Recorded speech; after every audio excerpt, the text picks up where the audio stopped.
உலக மக்கள் எல்லோருக்கும் வணக்கம். இது உங்கள் அம்பிகை ஜோதிடம். நான் உங்கள் ஜி கோபால் பேசுகிறேன். இன்னைக்கு நாம பேசக்கூடிய தலைப்பு செவ்வாய் பகவானுடைய பெயர்ச்சி. இந்த செவ்வாய் பகவானுடைய பெயர்ச்சி எப்ப நடக்குதுன்னா 27/12/2023 நடைபெற இருக்கிறது. அப்போ இந்த பெயர்ச்சி ஆகப்பட்டது மகர ராசிக்காரங்களுக்கு எப்படி இருக்கும், இதை பத்தி தான் இந்த பதிவில் பார்க்க போறோம். அதற்கு முன்னாண்ட நீங்க எல்லாரும் என்னுடைய பதிவை ரொம்ப திருப்தியா பார்க்குறீங்க, சப்ஸ்கிரைப் பண்றீங்க. நீங்க கொடுக்கக்கூடிய ஆதரவு நாங்கள் மென்மேலும் வளர்ந்துட்டு இருக்கிறோம். உங்க எல்லாத்துக்கும் என்னுடைய மனமார்ந்த நன்றிகள். இப்போ மகர ராசிக்கு இந்த பலனை பார்க்கலாம். இப்போ மகர ராசிக்கு 4ஆம் இடத்து அதிபதியும் செவ்வாய் பகவான், 4ஆம் இடத்து அதிபதியும் 11ஆம் இடத்து அதிபதியும் செவ்வாய் பகவான். அப்ப அந்த செவ்வாய் பகவான் ஆகப்பட்டது எங்க பயிற்சி ஆறாங்க? விருச்சிகத்திலிருந்து தனுசுக்கு பயிற்சி ஆறாங்க. இப்ப இந்த பயிற்சி ஆகப்பட்டது மகர ராசிக்காரங்களுக்கு எப்படி இருக்கும்? அதாவது உங்களுக்கு 11ஆம் இடத்து அதிபதி 12ஆம் இடத்துக்கு வந்திருக்கிறாங்க. அப்ப 11ஆம் இடத்து அதிபதி 12ஆம் இடத்துக்கு வந்தால் நிச்சயமாக கண்டிப்பாக வீண் விரயங்கள் கொடுக்கும், குழப்பத்தை கொடுக்கும், நல்ல மாற்றத்தை கொடுக்காது. நாம எதை எதிர்பார்த்து போனாலும் கஷ்டம் நஷ்டம் முடிவுல பார்க்க போனா நம்மளுக்கு நஷ்டம் தான் நிற்கும். ஆனால் இந்த பீரியட்ல அப்படி இல்லை. அதற்கு காரணம் என்ன அப்படின்னா, உங்களுடைய 11ஆம் இடத்து அதிபதி செவ்வாய் பகவானை குரு பகவானாகப்பட்டது 9ஆம் பார்வையாக அந்த செவ்வாய் பகவானை பார்த்துறாரு. அப்ப அந்த செவ்வாய் பகவானாகப்பட்டது குரு மங்கள யோகம் அடைகிறார். அந்த செவ்வாய் பகவானுக்கு இருக்கக்கூடிய தோஷங்கள் விலகுது. அப்ப அந்த செவ்வாய் பகவானால் கோடி புண்ணியத்தை அடைய போகிறீர்கள். மகர ராசிக்காரர்களே, இது அருமையான டைம். இந்த டயத்தை பயன்படுத்துங்க. உங்க வாழ்க்கையில நீங்க சாதிச்சு நீங்க நல்ல பொசிஷன்ல உங்களை பார்த்து யார் பார்க்க போனா இலக்காரம் பேசினார்களோ அவங்களுக்கு முன்னாண்ட நீங்க வாழ்ந்து காட்டக்கூடிய நேரம் வந்தாச்சு. அப்ப அந்த செவ்வாய் பகவான் ஆகப்பட்டது 11ஆம் இடம். 11ஆம் இடம் என்பது என்ன? லாபஸ்தானம். அப்ப இந்த லாபஸ்தானாதிபதி குருவுடைய பார்வையில், அப்ப அந்த குருவுடைய பார்வையில அந்த லாபஸ்தானாதிபதி பட்டுட்டாரு. அப்ப அந்த செவ்வாய் பகவான் ஆகப்பட்டது ஏதாவது ரூபத்துல சம்பாதிப்பதற்கு உங்களுடைய வேகத்துக்கு பார்க்க போனா அந்த செவ்வாய் பகவான் ஆகப்பட்டது ஈடு கொடுத்து எதை செய்யலாம், எதை செய்யக்கூடாது, எதை செஞ்சால் நம்மளுக்கு லாபம் வரும் அப்படிங்கிற அந்த அளவுக்கு நம்மளுக்கு புத்தி கூர்மையை கொடுப்பாரு. அப்ப டோட்டலா பாத்தீங்கன்னா நீங்க எடுத்த காரியத்துக்கு அந்த செவ்வாய் பகவான் ஆகப்பட்டது துணை இருந்து வேகமாக செயல்பட செய்வாரு. ஏன்னா செவ்வாய் பயிற்சி அப்படின்னாவே செவ்வாய் பகவான் ஆகப்பட்டது எந்த காரியத்தையுமே வேகமா செய்ய வைப்பார். அப்ப மகர ராசிக்காரங்களே, நீங்க இதற்கு முன்னாண்ட எந்த காரியத்தை பத்தி யோசனை பண்ணிட்டு இருந்தீங்களோ, எத்தனை வருஷமாக ஒரு தொழில் செய்யணும்னு ஆசைப்பட்டு இருந்தீங்களோ, அந்த அமைப்பு இந்த காலகட்டத்துல இந்த செவ்வாய் பகவானால உங்களை செய்ய வைக்கும். அப்ப நீங்க தொழில் செய்வதற்கு செவ்வாய் பகவான் துணையா இருப்பாரு. அந்த தொழில்ல உங்களை வளர்த்தி ஆளாக்கி நல்ல நிலைமை கொண்டு வருவாரு. ஒரு வேலை சம்பந்தப்பட்ட விஷயத்துல எனக்கு வேலை கிடைக்கல, எனக்கு இருந்த வேலையும் போச்சு, நான் ரொம்ப கஷ்டப்பட்டு இருக்கிறேன், எனக்கு நான் வேற வேலை தேடிட்டு இருக்கிறேன், எனக்கு கிடைக்குமா? கண்டிப்பாக கிடைக்கும். இந்த செவ்வாய் பயிற்சினால மகர ராசிக்காரர்களாகப்பட்டது கண்டிப்பா உங்க வாழ்க்கையில வளர்வதற்குண்டான வாய்ப்பு இருக்குதோ இல்லையோ, எந்த ரூபத்திலையும் ஒருபடி கீழே போவதற்கு வாய்ப்பே இல்லை, 100க்கு 100 இல்லை. அதனால பார்க்க போனா மகர ராசிக்காரங்களாகப்பட்டது நீங்கள் வாழப்போகிறீர்கள். நீங்கள் உங்களுடைய வாழ்க்கையில ஒரு படியாவது நீங்க முன்னுக்கு வர போறீங்க. இந்த கடைசி காலகட்டம் அதாவது இப்ப வந்து இந்த பாத சனியில் இருக்கிறீங்க, இந்த பாத சனி கடைசி காலகட்டத்துல கண்டிப்பா உங்களுக்கு பெருசா எந்த ரூபத்திலையும் பாதிக்காது. அதுவும் நான் ஃபர்ஸ்டே சொல்லி இருக்கிறேன், இது வந்து பார்க்க போனா 2ஆம் சுத்து 7.5ஆக இருந்தால் கண்டிப்பா பாதிக்காது. முதல் சுத்து 7.5ஆக இருந்தால் மட்டும்தான் அவங்களுக்கு கல்வி, வாழ்க்கை, தொழில் இது எல்லாத்துலயுமே பாதிக்கும். உங்களுக்கு பாதிக்காதுன்னு சொல்லியிருக்கிறேன். அதுவும் வந்து பார்க்க போனா இது பாத சனி, கண்டிப்பாக உங்களை வந்து பார்க்க போனா பெருசா பாதிப்பதற்கு வாய்ப்புகள் இல்லை. அதுவும் இல்லாமல் இந்த சனி விலகக்கூடிய காலகட்டத்தில் உங்களுக்கு ஒரு நல்ல பாதையை, நல்ல ரூட்டை, ஒரு தொழில் வளத்தை, ஒரு தொழில் தர்மத்தை உங்களுக்கு கண்டிப்பா காட்டிட்டு தான் போக முடியும். எந்த ரூபத்திலையும் உங்களை அழிச்சிட்டு போகாது. உங்களை வந்து பார்க்க போனா நீங்கள் வளர்வதற்குண்டான பாதையை காட்டிட்டு தான் கண்டிப்பாக போகும். இது மட்டும் இல்லைங்க, உங்களுடைய ராசிக்கு ஆகப்பட்டது 8ஆம் இடத்து அதிபதி, 9ஆம் இடத்து அதிபதி, இந்த 2 கிரகங்களும் தனுசில் இருக்கிறாங்க, புதன் பகவானும் சூரிய பகவானும். அப்ப அந்த சூரிய பகவானை குரு பார்க்கறாங்க.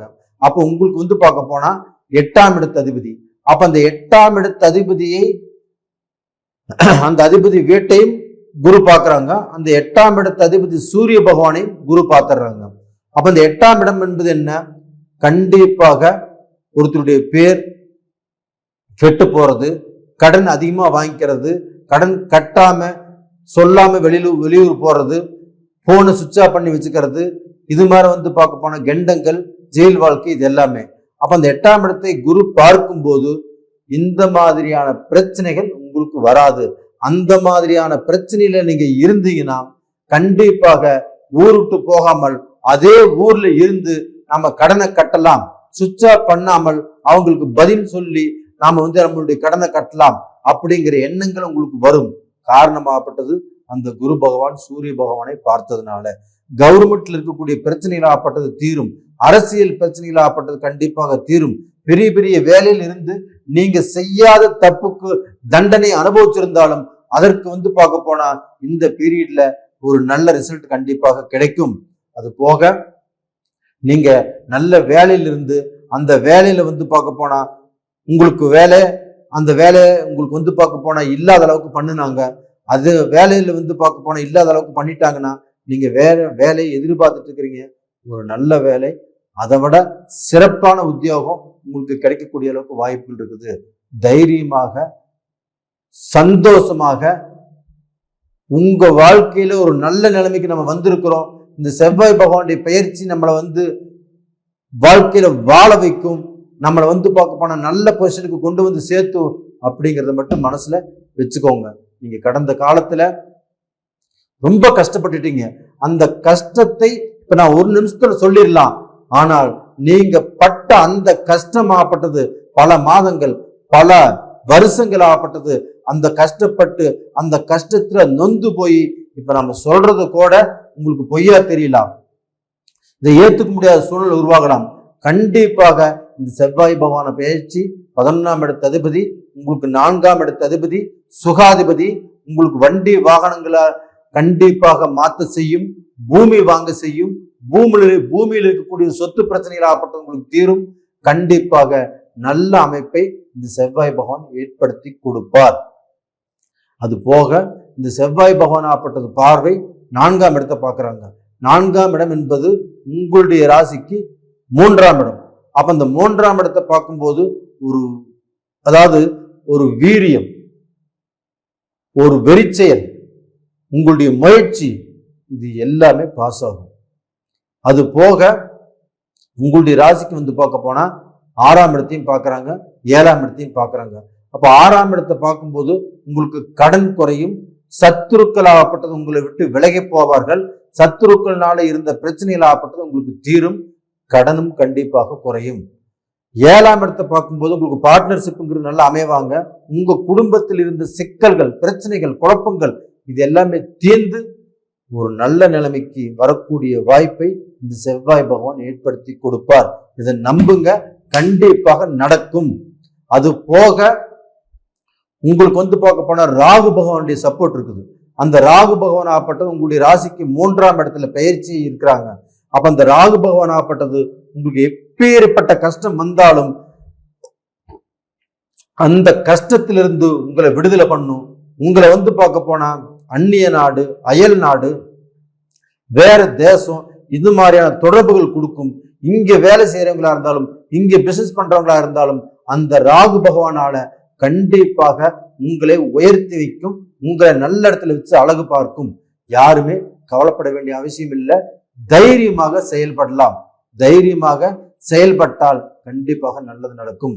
அது போக உங்களுக்கு வந்து 9ஆம் இடத்து அதிபதி புதன் பகவான், 6ஆம் இடத்து அதிபதியும் புதன் பகவான் தான், 9ஆம் இடத்து அதிபதியும் புதன் பகவான் தான். இந்த 9ஆம் இடத்து அதிபதியை புதன் பகவானையும் குரு பார்த்துட்டார்.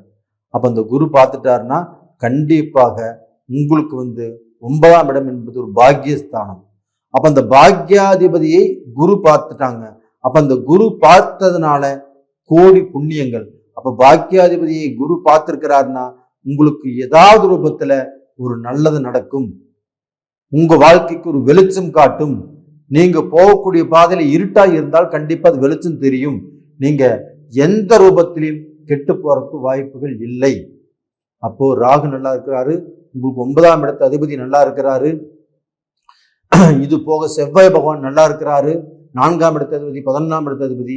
அப்போ உங்களுக்கு என்ன கஷ்டம்? அதுவும் இல்லாம குரு பகவான் ஆகப்பட்டது உங்க 12ஆம் இடத்தை பார்க்கிறாரு. இப்ப இந்த இத்தனை கிரகங்கள் நல்லா இருக்கும்போது நீங்க பயந்துக்க வேண்டிய அவசியமே இல்லை. நீங்க நல்லா இருப்பீங்க, கண்டிப்பா நல்லா இருப்பீங்க. எந்த கவலையும் படாதீங்க. உங்களுடைய வாழ்க்கையில எப்பேற்பட்ட பிரச்சனைகள் இருந்தாலும் அந்த பிரச்சனைகள் கண்டிப்பாக தீரும். உங்களுடைய கடன் கரையும், உங்களுக்கு நல்ல வழி பிறக்கும், நீங்கள் வாழ்ந்தே தீருவீர்கள் அப்படின்னு நான் சொல்றேன். நான் நேயர்களே, இந்த பதிவு உங்களுக்கு பிடிச்சிருக்குன்னு நினைக்கிறேன்.